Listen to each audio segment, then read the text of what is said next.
မင်္ဂလာပါတငယ်ချင်းတို့ရေဒီနေ့တော့ငချင်းအယုံနှုပေါင်းလေးပေါင်းစားကြရအောင်နော်ငချင်းအယုံနှုပေါင်းမှုအတွက်ကရန်ကိုလည်းလွယ်ကူပါတယ်ငါတလောက်ပေါင်းပဲဆိုရင်လေဒီလိုနည်းနဲ့ပေါင်းလို့ရပါတယ်ကျမရဲ့ဗီဒီယိုဖိုင်ကြီးထဲမှာငါတလောက်ပေါင်းတဲ့နည်းအခြားတစ်နည်းကိုလည်းပြထားတာရှိပါတယ်နော်โอเคအခုတော့ငချင်းလေးပေါင်းမှုအတွက်ကို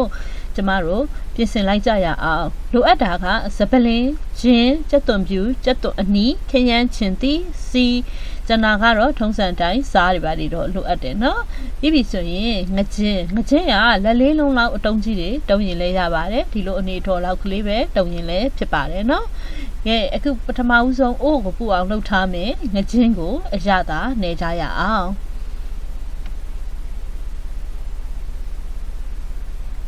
ပထမဦးဆုံးစနွင်းထည့်လိုက်ပါမယ်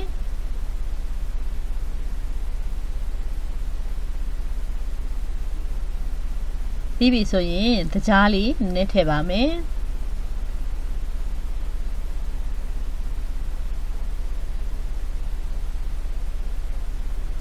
စားထည့်ပါမယ်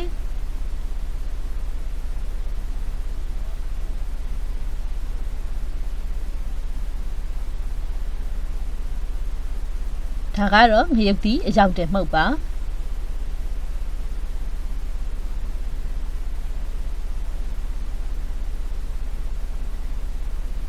ပြီးရင်ဟွန်တက်ချီငါးမှုတ်ကိုလည်းထည့်ပါမယ်ဒီဟွန်တက်ချီငါးမှုတ်ကတော့မကြိုက်နှစ်သက်ဘူးဆိုရင်မထည့်ပဲရပါတယ်ဒါမှမဟုတ်လို့ရှိရင်ကြက်သားမှုတ်ကိုတုံးချင်ရင်လည်းရပါတယ်နော်ပြီးပြီဆိုရင်တော့ငပြာရည်လေးလည်းထည့်ကြရအောင်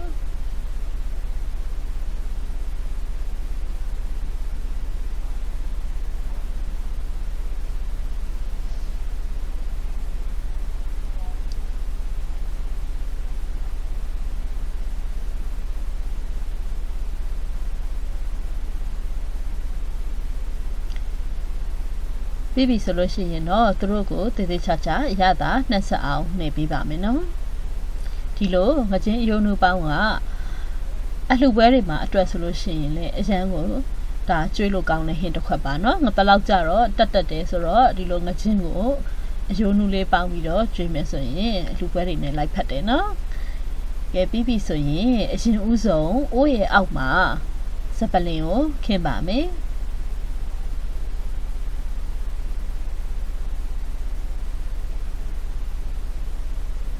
ပြီးရင်တော့ငါးတွေကိုထည့်လိုက်ပါမယ်ဒီမှာကျမစက်သွန်တွေကိုနှုတ်ဆင်းပြီးတော့မထည့်ဘူးခရမ်းချင်တီကိုလည်းအရန်သေးအောင်မထည့်ဘူးเนาะအဲဆိုဒီအယိုးတွေနောက်နှုတ်အောင်ပေါင်းပါဆိုတော့သူကလည်းပျော့ပြီးဣသွားမှာပဲအရန်သေးလွန်းရင်အောက်မှာသွားပြီးတော့ကတ်နေတတ်တယ်ဆိုတော့အိုးကတ်စီเนาะအဲ့တော့အတုံးကြီးကြီးပဲတုံမယ်အဓိကကတော့စက်သွန်အနီเนาะလုံးဝနှုတ်မဆင်းပါနဲ့เนาะ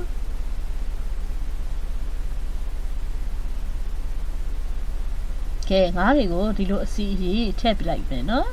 သူ့ကိုထည့်ပြီးပြီဆိုရင်ကျမတို့အဓိကလိုအပ်တာကတော့ဒါဗနီဂါပေါ့နော်ကျမဒါအုံးသီးနဲ့လောက်ထားတဲ့ဥစ္စာကိုတုံးတယ်ရှာလကိုင်းမျိုးလာတာရှိတယ်ကျမတို့အုံးသီးရယ်ကြံရယ်ပေါ့နော်အဲ့ဒါမျိုးနဲ့လောက်ထားတာကိုပို့ပြီးတော့ကြိုက်တယ်သူကတော့အဓိက main ပဲเนาะအယိုးနှုတ်ဖို့အတွက်ကိုမဖြစ်မတင်ထည့်ကိုထည့်ရမယ်ဗနီဂါကပြီးပြီဆိုရင်တော့စီကတော့အနည်းအများတော့ကိုကြိုက်တယ်လို့ချိန်ပြီးထည့်လို့ရပါတယ်စီတအားပြန်နေအောင်အလှပွဲတွေအတွက်ချက်မယ်ဆိုရင်တော့စီကိုများများလေးသုံးပါပို့ပြီးတော့လှမယ်เนาะအိမ်အတွက်ဆိုတော့စီနည်းနည်းပဲထည့်တယ်ပြီးပြီဆိုရင်ဆွမ်းမပြောသလိုပဲစက်သွန်အတုံးကြီးကြီးလေးတွေဒီလိုတုံးထားတာကိုထည့်မယ်စက်သွန်ဖြူဆိုရင်လည်းမထောင်ဘူးเนาะဒီလိုမျိုးဓာပြရိုက်ရုံပဲလုပ်မယ်ဂျင်းကတော့ကိစ္စမရှိဘူးပပလှိလို့ရတယ်ဘာလို့ဆိုတော့ဂျင်းကတော့အောက်မှာသွားကပ်ပြီးတော့တူးစင်မှာမဟုတ်ဘူးเนาะဒီစက်သွန်အနီနဲ့အဖြူကတော့ဒီလိုတုံးကြီးတုံးပြီးအပေါ်ရံမှာတင်မယ်ပြီးပြီဆိုရင်ခရမ်းချင်တီကိုလည်းဒီလိုတုံးနေတုံးပြီးတော့အပေါ်ရံမှာတင်လိုက်မယ်ခရမ်းချင်တီထည့်တာကအရောင်လှဖို့အတွက်ကိုနော်ပို့ပြီးတော့လှစေတယ်ဟင်းနဲ့လည်းဖြစ်စေတယ်ပြီးပြီဆိုရင်တော့အဆုံးမှာတော့ရေထည့်မယ်ရေထည့်တဲ့အခါကျလို့ရှိရင်လည်းရေတွေကိုတအားကြီးပြည့်ရှံပြီးတော့ဘောင်းမင်းဖြစ်သွားအောင်ထည့်စရာမလိုဘူးเนาะဘာလို့ဆိုပေါင်းအိုးနဲ့ပေါင်းမှဆိုတော့ရေတွေကိုအများကြီးထည့်ပြီးဆိုရင်တော့သူကငါးနူးသွားတာเนาะရေတွေအများကြီးကျန်နေလို့ရှိရင်လှလည်းမလှတော့လို့စားလို့လည်းလုံးဝမကောင်းဘူးအဲ့တော့ရေထည့်တဲ့အခါမှာငါးမြုပ်တယ်ဆိုရုံလေးပဲထည့်ပါเนาะ ကဲဒီလောက်ဆိုရင်လုံလောက်ပါပြီသူ့ကိုဖုံးပြီးတော့ဒါတဲလို့ရပါပြီဘယ်လောက်တဲရလဲဆိုတော့ကျမ45မိနစ်တဲပါတယ်